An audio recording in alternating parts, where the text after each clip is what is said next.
আসসালামু আলাইকুম। সবাই নিশ্চয়ই ভালো আছেন।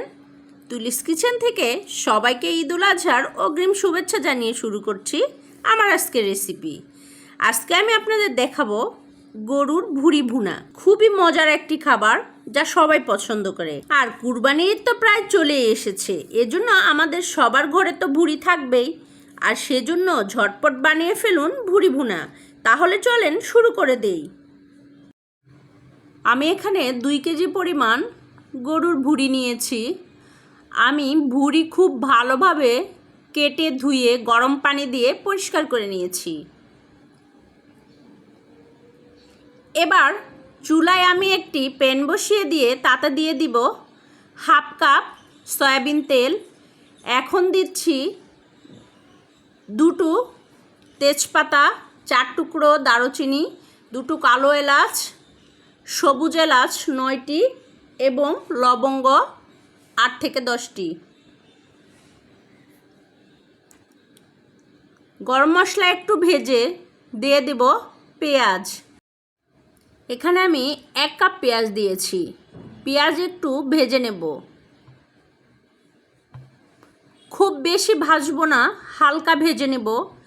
এবার দিয়ে দিব আদা রসুন বাটা। আমি এখানে দিচ্ছি 1.5 টেবিল চামচ আদা বাটা আর 1 টেবিল চামচ রসুন বাটা।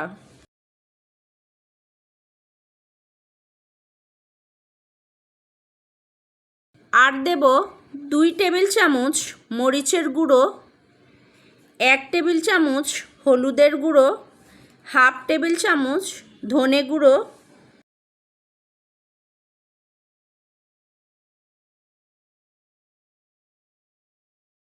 1 চা চামচ জিরে গুঁড়ো আর 1 চা চামচ গরম মশলার গুঁড়ো। এবার আমি দিয়ে দিচ্ছি লবণ। আমি এখানে 1.5 চা চামচ লবণ দিয়েছি। আপনারা লবণ আপনাদের স্বাদ মতো দিয়ে দিবেন।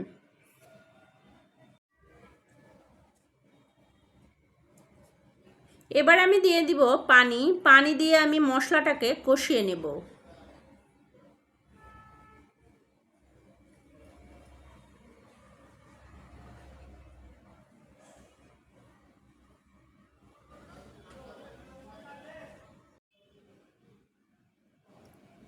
মশলার উপরে তেল চলে আসছে, তার মানে আমার মশলা কষানো হয়ে গিয়েছে। এবার দিয়ে দিব ভুঁড়ি।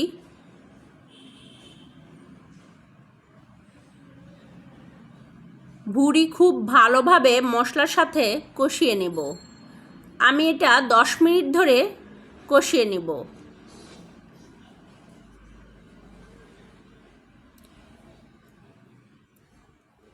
আমার 10 মিনিট হয়ে গিয়েছে।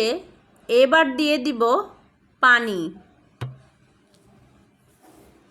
কারণ পানির কোনো মাপ নেই। ভুঁড়ি সিদ্ধ হতে অনেকটা টাইম লাগে।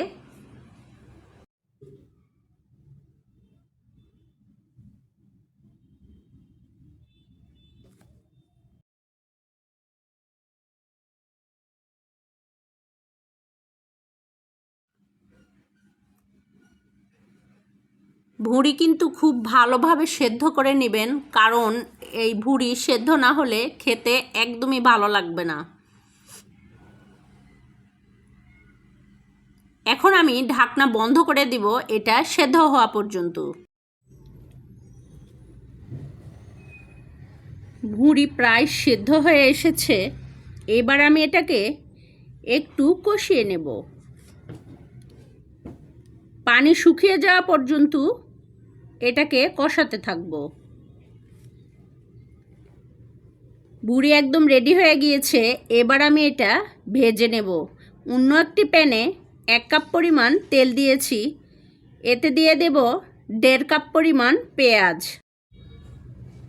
পেঁয়াজ হালকা ভেজে নেব, খুব বেশি ভাজবো না। এবার দিয়ে দিব 1 চা চামচ ভাজা জিরের গুঁড়ো, 1 চা চামচ মিষ্টি জিরের গুঁড়ো আর 1 চা চামচ গরম মশলার গুঁড়ো দিয়ে একটু ভালো করে নেড়েচেড়ে মিশিয়ে নিব।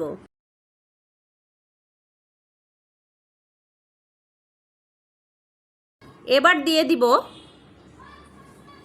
আগে থেকে রান্না করা ভুড়ি।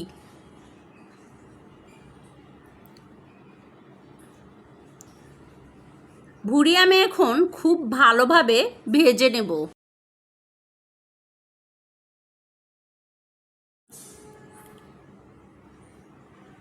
উল্টে পাল্টে খুব ভালো করে ভেজে নেব।